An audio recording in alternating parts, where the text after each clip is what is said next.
Welcome to ஸ்ரீமித்துஸ் kitchen.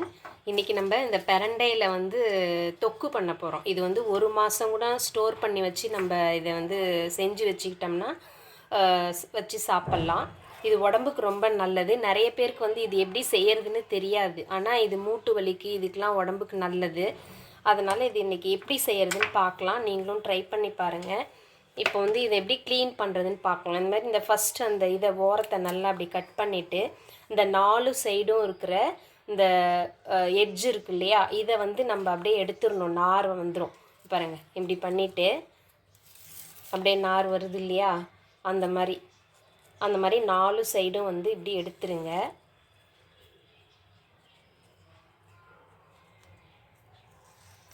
இப்படி எடுத்துட்டு அதுக்கப்புறமா நீங்கள் கட் பண்ணிங்கன்னா உங்களுக்கு இங்கே பாருங்கள் ஈஸியாக வந்துடும்.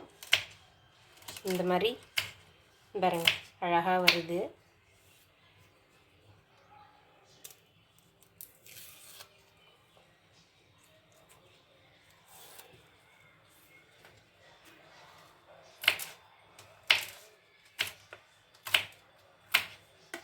இந்த மாதிரி இது மாதிரி எல்லாத்தையும் நல்லா இதெல்லாம் கட் பண்ணி வச்சுக்கோங்க. பாருங்கள் இந்த மாதிரி நல்லா கட் பண்ணதும் 2 தடவை நல்லா நான் தண்ணியில் வாஷ் பண்ணி வச்சுருக்கிறேன். அதை நீங்கள் தண்ணியில் கொஞ்சம் ஒரு 2 நிமிஷம் ஊற வச்சுட்டு வாஷ் பண்ணாதான் அந்த மண்ணெல்லாம் போயிட்டு நல்லா சுத்தமாக வரும். 2 வாட்டி நான் வாஷ் பண்ணிட்டேன். இப்போ நம்ம கடாயில் இதை எண்ணெய் போட்டு வதக்கிக்கலாம். இப்போ கடாய் வச்சுருக்கேன்.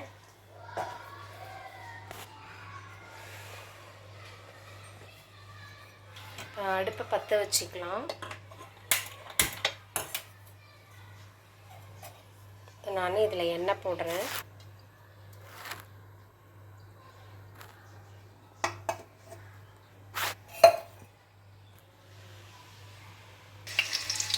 இப்போ எண்ணெய் சூடாயிடுச்சு. இப்போ இந்த பிரண்டை எல்லாத்தையும் இதில் போடுறேன்.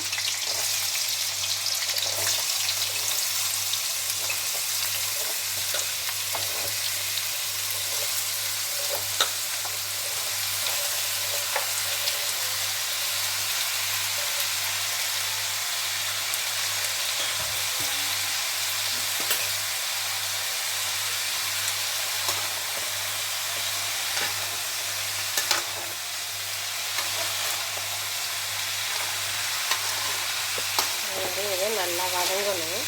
சிம்மில் வச்சுக்கோங்க. சிம்மில் வச்சுட்டு கொஞ்சம் நல்லா வதங்கணும். எப்படிங்க இது ஒரு 8லேருந்து 10 நிமிஷம் ஆகும். அந்த பச்சை பச்சை வாசனை இருந்தால் நல்லா இருக்காது. அதனால் கொஞ்சம் டைம் எடுத்து சிம்மில் வச்சு ஒரு 10 நிமிஷம் நல்லா வதங்கணும்.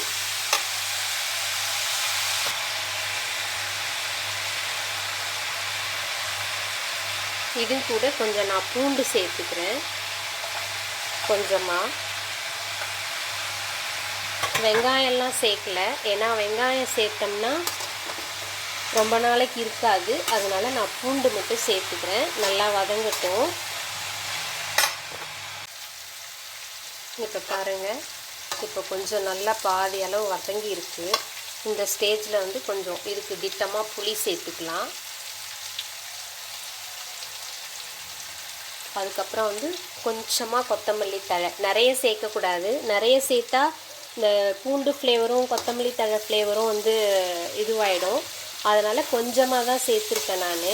திருப்பி இந்த தழையும் கொஞ்சம் வதங்கணும் இல்லையா, அதனால் இன்னும் கொஞ்சம் நேரம் வதங்கட்டும். அப்புறம் நம்ம காரத்துக்கு மிளகா தனியாக தான் நம்ம எண்ணெய் போட்டு வறுத்து போட போகிறோம். இப்போ இது இன்னும் கொஞ்சம் நேரம் வதங்கட்டும். நீங்கள் ஒரு கொஞ்சம் டைம் தான் எடுக்கும் இது வதங்கிறதுக்கு. அப்போ தான் நல்லாயிருக்கும்.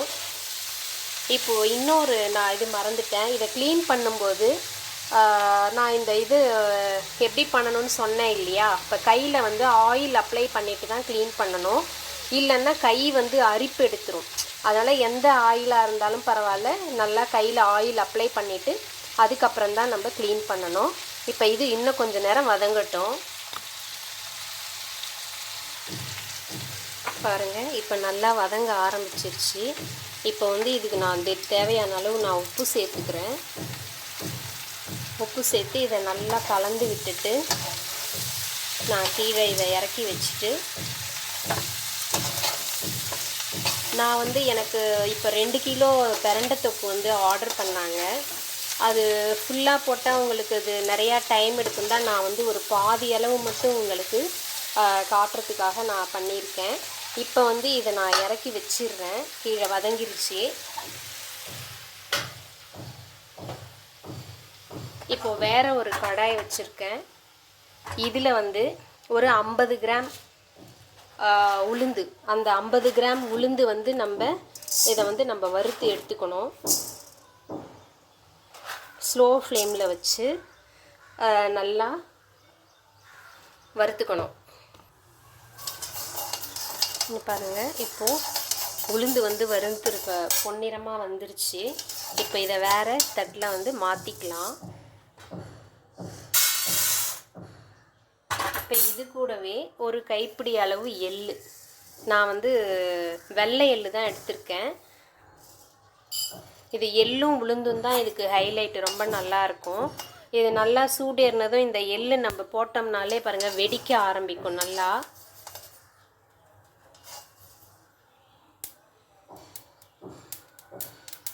பாருங்கள், நல்லா வெடிக்குது.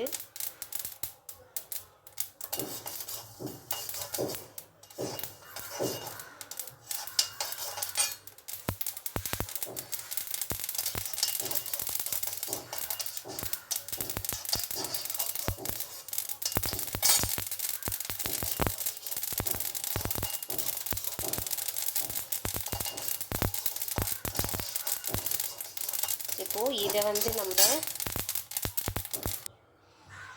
இப்போ எள்ளை வந்து நான் வேறு பாத்திரத்துக்கு மாற்றிட்டேன்.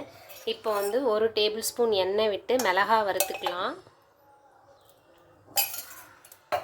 எண்ணெய் சூடேறினதும் நான் ஒரு 15-20 மிளகாய் கிட்ட எடுத்திருக்கேன்.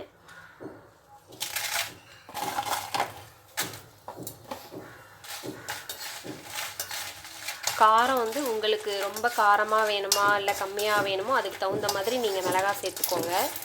நான் கொஞ்சம் காரமாக தான் சேர்த்துருக்கேன். ஏன்னா கொஞ்சம் நாள் வச்சு சாப்பிட்றதால கொஞ்சம் காரம் இருந்தால் தான் நல்லாயிருக்கும். அதனால் நான் வந்து ஒரு 20 மிளகாய்க்கு கிட்ட சேர்த்துருக்கேன். இது நல்லா கொஞ்சம் வறுபட்டதும் அதில் ஆற வச்சுட்டு நம்ம ரெண்டுத்தையும் மிக்சியில் அரைச்சி எடுத்துகிட்டு வர போகிறோம். இப்போ பாருங்கள், இப்போ நான் நல்லா வந்து இதை அரைச்சிட்டேன். இப்போ இந்த ஸ்டேஜில் வந்து உளுந்தை சேர்த்துக்கலாம். இந்த வறுத்து வச்சுருக்கிற உளுந்தை வந்து இதில் சேர்த்துக்கலாம். இதை வந்து நல்லா நைஸாக அரைக்கக்கூடாது. கொஞ்சம் ஒரு 2 சுற்று சுற்றிட்டு அதுக்கப்புறமா அந்த நம்ம எள்ளை சேர்த்து சும்மா ஒரு சுற்று சுற்றணும்.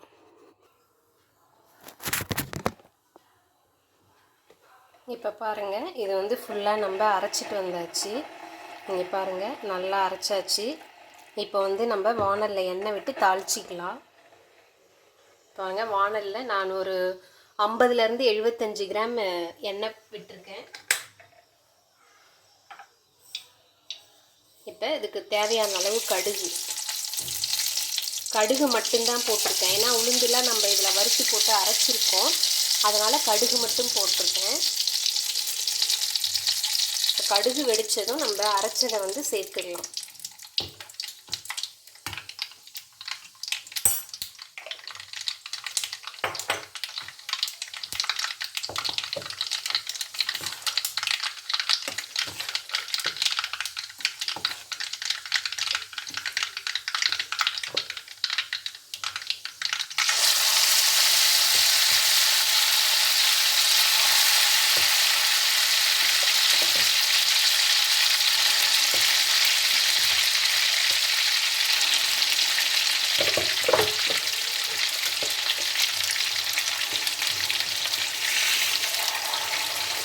இது கொஞ்சம் எண்ணெய் நிறையா இருந்தால் தான் வச்சு சாப்பிட்றதுக்கு, ஸ்டோர் பண்ணி வைத்து சாப்பிட்றதுக்கு நல்லாயிருக்கும்.